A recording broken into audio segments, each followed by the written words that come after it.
Big boss Malayalam season 7 grand finale നാളെയാണ്. ഇന്ന് രാത്രി 12 മണി വരെയാണ് ഇവർ വോട്ടിംഗ് ലൈൻ ഓപ്പൺ ആക്കി വെച്ചിരിക്കുന്നത്. ഹോട്ട്സ്റ്റാറിന്റെ ഒഫീഷ്യൽ വോട്ടിംഗ് ലൈൻ ഓപ്പൺ ആക്കിയിരിക്കുന്നത് ഇന്ന് 12 മണി വരെയാണ്. ഇന്ന് 12 മണി വരെയുള്ള വോട്ടിങ്ങിന്റെ അടിസ്ഥാനത്തിലായിരിക്കും നാളെ ഗ്രാൻഡ് ഫിനാലയുടെ സമയത്ത് ഇവര് ടോപ്പ് 5 തീരുമാനിക്കാനായിട്ട് പോകുന്നത്. അപ്പൊ ഈ ഒരു വോട്ടിംഗ് എങ്ങനെയൊക്കെ മാറി മറിഞ്ഞു വരും എന്ന് ഇപ്പോഴും എനിക്കൊരു ഐഡിയ കിട്ടുന്നില്ല. നൂറയുടെ വോട്ടൊക്കെ എങ്ങോട്ടേക്ക് മറിയും? അനുമോളുമായിട്ട് പിണങ്ങിയത് കൊണ്ട് അനുമോൾക്ക് കിട്ടുമോ, അതോ ഷാനവാസിനായിരിക്കുമോ കിട്ടുക, അനീഷിന് പോകുമോ കുറെ വോട്ട്, എങ്ങനെയായിരിക്കും വരിക എന്നുള്ള കാര്യത്തിൽ ഒരു ഐഡിയയും കിട്ടുന്നില്ല. നൂറയുടെ വോട്ട് എന്താണെങ്കിലും ഇതിനകത്തൊരു നിർണായക പങ്ക് വഹിക്കുമെന്ന് തോന്നുന്നു ഈ ടോപ്പ് 5 കാര്യത്തിൽ. ഇനി എനിക്ക് സംസാരിക്കാനുള്ളത് അനീഷിനെ ഇഷ്ടപ്പെടുന്ന, അനീഷിന് വേണ്ടി വോട്ട് ചെയ്തിട്ടുള്ള ഒരു പറ്റം ആളുകളോടാണ്. അവരൊക്കെ ഈ വീഡിയോ കാണുന്നുണ്ടെന്ന് എനിക്കറിയാം. നിങ്ങൾ ഡിസപ്പോയിന്റഡ് ആവാതിരിക്കുക. നമുക്ക് ഇനിയും ഹോപ്പുണ്ട്. ഇനിയും നിങ്ങൾ വോട്ട് ചെയ്തുകൊണ്ടിരിക്കുക. ഡിസപ്പോയിന്റഡ് ആവാതിരിക്കുക എന്നുള്ളൊരു കാര്യമാണ്, നിരാശരാവാതിരിക്കുക. അപ്പോൾ ഈ ഒരു സീസണില് ഒരു ലേഡി വിന്നർക്കായിരിക്കും ബിഗ് ബോസ് കൊടുക്കാൻ തീരുമാനിച്ച് വെച്ചിരിക്കുന്നതെന്നുണ്ടെങ്കിൽ നമുക്കൊന്നും ചെയ്യാൻ പറ്റില്ല. ലേഡി വിന്നർ തന്നെ കൊണ്ടുപോകും. പക്ഷെ അതല്ല ജനങ്ങളുടെ വിധി. സഹതാപ തരംഗമോ ഒന്നും ഉണ്ടാക്കാതെ, അനാവശ്യമായി സ്ക്രീൻ സ്പേസ് പിടിക്കാതെ മാന്യമായി ഗെയിം കളിച്ച് വന്ന ഒരു കോമണർക്കാണോ കപ്പെന്നുള്ളത് കണ്ടു തന്നെ അറിയേണ്ട കാഴ്ചയാണ്. ബിഗ് ബോസ് ഏത് മാനദണ്ഡത്തിലാണ് വിജയിയെ തീരുമാനിക്കുന്നത് എന്നുള്ളത് വലിയൊരു ചോദ്യചിഹ്നമാവും നാളത്തെ ഗ്രാൻഡ് ഫിനാലെ കഴിഞ്ഞ്. അപ്പോ ഇതെല്ലാം വെച്ചിട്ട് നിങ്ങൾ തീരുമാനിക്കുക. നൂറയ്ക്ക് വോട്ട് ചെയ്തവരോടും കൂടിയാണ് പറയുന്നത്, നിങ്ങൾ തീരുമാനിക്കുക ആര് വിജയിക്കണം, ആരാണ് ഡിസേർവിങ്, ഈ കൂട്ടത്തിൽ അർഹതയുള്ളത് ആർക്കാണെന്ന് നിങ്ങൾ തീരുമാനിക്കുക. അല്ലാതെ വെറുതെ അന്ധമായി കയറി വോട്ട് കുത്താതിരിക്കുക.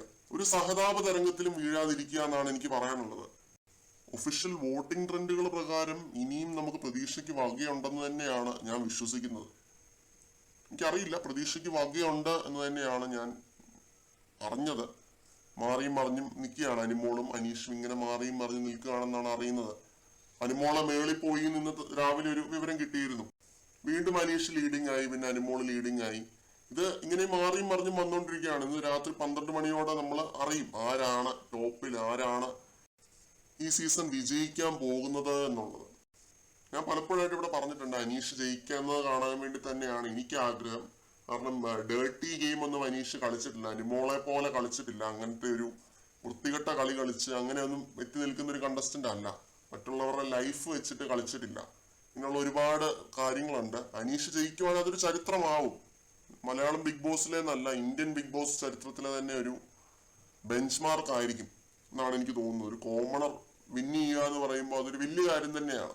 ഇപ്പോ എത്രയൊക്കെയാണെന്ന് പറഞ്ഞാൽ അതൊരു വലിയ കാര്യം തന്നെയാണ്. പ്രതീക്ഷയ്ക്ക് വകയുണ്ട്, പ്രതീക്ഷയ്ക്ക് വകയുണ്ടെന്ന് തന്നെ ഞാൻ പറയുന്നു. അങ്ങനെ തന്നെ ഇരിക്കട്ടെ. ഇപ്പോ ഈ പ്രതീക്ഷകൾ അസ്ഥാനത്തായാൽ തീർച്ചയായിട്ടും നമ്മള് വോട്ടിങ്ങിനെ പറ്റിയും പിന്നെ PR, OR, ORS, ORM തുടങ്ങിയുള്ള സകല കളികളും എക്സ്പോസ് ചെയ്ത് തന്നെ മുന്നോട്ട് വരുന്നതായിരിക്കും, രംഗത്തെത്തുന്നതായിരിക്കും, തെളിവുകൾ സഹിതം കേട്ടോ. കാരണം ഇത് പ്രേക്ഷകരുടെ ഷോയാണ്. പ്രേക്ഷകർ വോട്ട് ചെയ്ത് തീരുമാനിക്കണം. പ്രേക്ഷകരാണ് വോട്ട് ചെയ്ത് തീരുമാനിക്കേണ്ടത്, അല്ലാതെ വേറെ ആരുമല്ല.